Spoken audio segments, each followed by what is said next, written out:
Assalamualaikum warahmatullahi wabarakatuh. Halo, apa kabar semuanya? Berjumpa lagi dengan saya Azza Maulidal Mu'afa, mahasiswa Pendidikan Bahasa dan Sastra Indonesia semester 2 di Universitas Tidar. Nah, hari ini kita akan membahas anekdot. Ada yang pernah mendengar kata anekdot sebelumnya? Kalau humor pasti sering ya mendengar kata humor. Nah, anekdot itu bagian dari humor. Jadi, apa sih perbedaan anekdot dan humor? Sebelumnya, mari kita dengarkan cerita berikut ini.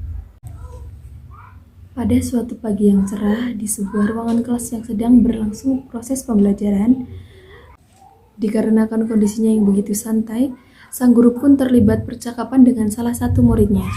Bu Guru, saya izin bertanya. Iya, silakan. Apa yang ingin ditanyakan?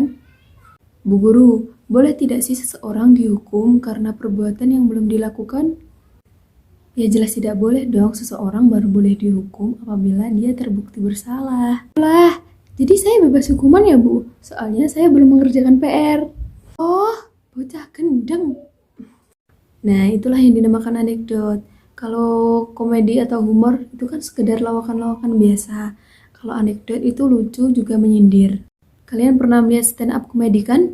Nah, mereka tidak hanya sekedar lucu tapi juga ada kritikannya.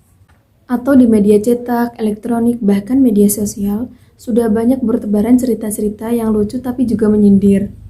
Jadi apa sih pengertian anekdot? Anekdot adalah cerita lucu atau humor yang berisikan kritikan terhadap sesuatu. Biasanya cerita tersebut didasarkan dari cerita pengalaman pribadi atau rekaan. Anekdot merupakan solusi bagi seseorang yang ingin memberikan kritikan atau pendapat, tetapi dengan menggunakan bahasa yang sopan santun dan juga tidak menyakiti orang lain. Sederhananya, teks anekdot adalah cerita rekaan yang tidak hanya didasarkan pada kenyataan yang terjadi di dalam masyarakat, pelakunya pun tidak harus orang penting. Ciri-ciri teks anekdot sebagai berikut. 1. Teks anekdot bersifat humor atau lelucon. Yang kedua, bersifat menggelitik. Kemudian yang ketiga, bersifat menyindir. Yang keempat, memiliki tujuan tertentu. Kemudian yang kelima, kisah cerita yang disajikan hampir menyerupai dongeng.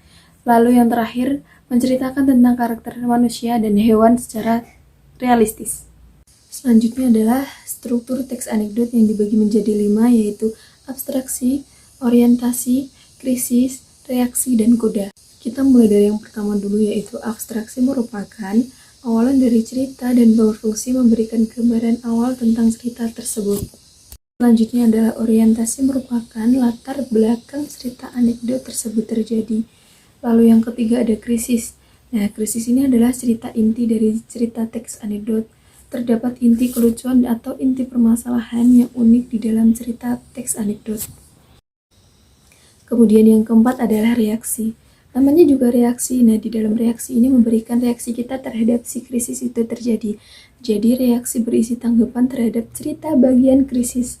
Dan yang kelima adalah koda, merupakan bagian ending atau penyelesaian cerita teks anekdot.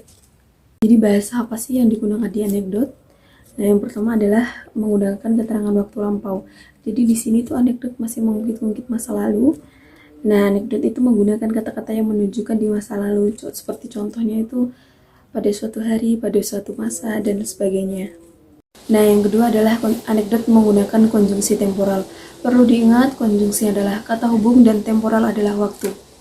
Jadi, anekdot menggunakan kata penghubung penunjuk waktu, seperti contohnya setelah itu, kemudian, dan lain-lain.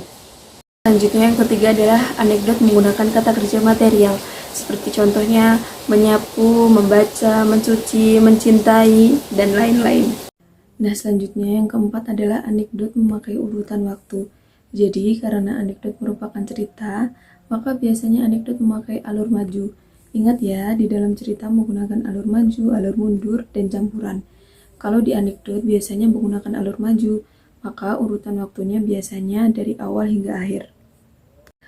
Nah, kaidah kebahasaan yang terakhir adalah menggunakan pertanyaan retorik. Jadi, pertanyaan retorik itu adalah pertanyaan yang tidak membutuhkan jawaban.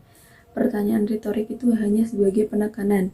Contohnya, manusia bernafas dengan paru-paru bukan? Nah, pertanyaan retorik itu jelas hanya untuk penekanan saja. Kritik di dalam anekdot itu seperti apa sih? Nah, yang pertama adalah kritik dalam anekdot itu bentuknya sindiran, tidak disampaikan secara langsung. Kemudian yang kedua, untuk menghindari konflik antara pihak yang menyampaikan sindiran dengan pihak yang disindir karena itu sindirannya disampaikan dalam kelucuan yang terdapat di dalam teks anekdot. Tujuannya adalah agar pesan dan kritik yang ingin disampaikan dapat diterima oleh pihak yang dikritik tanpa menimbulkan ketersinggungan. Cerita biasanya menggunakan ungkapan, yaitu berupa kata, frasa, atau kalimat yang bermakna idiomatis atau bermakna kias atau bermakna tidak sebenarnya. Bagaimana penyajian teks anekdot dan bagaimana cara menuliskannya? Apakah terpaku pada satu teori saja atau boleh bervariasi? Anekdot dapat disajikan dalam bentuk dialog atau percakapan maupun narasi atau parafrase. Penyajiannya dalam bentuk dialog melalui percakapan dua orang atau lebih. Contoh teks anekdot yaitu seperti di awal yang sudah dibahas sebelumnya. Bentuk teks anekdot dapat menggunakan dialog langsung antara guru dan murid. Dan adalah salah satu ciri dialog adalah menggunakan kalimat langsung. Kalimat langsung merupakan hasil kutipan langsung dari pembicaraan seseorang yang sama persis seperti apa yang dikatakannya. Jadi tidak ada yang ditambah maupun dikurang, langsung dari tuturan si partisipan masing-masing pelaku di dalam cerita. Ciri kalimat langsung ada 3, yaitu yang pertama, diawali dan diakhiri dengan tanda petik. Kedua, huruf awal setelah tanda petik ditulis dengan huruf kapital. Yang ketiga, antar pembicara dan apa yang dikatakannya dipisah dengan tanda titik 2. Anekdot itu sebenarnya sudah lama sekali ada, dari tahun 1970-an, tapi di pelajaran bahasa Indonesia mulai dipelajari waktu kurikulum 2013 hingga saat ini. Saya yakin teks anekdot ini sangat bermanfaat di zaman sekarang ini, terutama bagi masyarakat yang ingin mengkritik sesuatu tanpa menyinggung atau menyakiti hati orang lain. Terima kasih, sekian video pembelajaran ini. Apabila ada kesalahan atau tutur kata yang kurang baik, mohon dimaafkan. Wassalamualaikum warahmatullahi wabarakatuh. Sampai jumpa di video pembelajaran lainnya.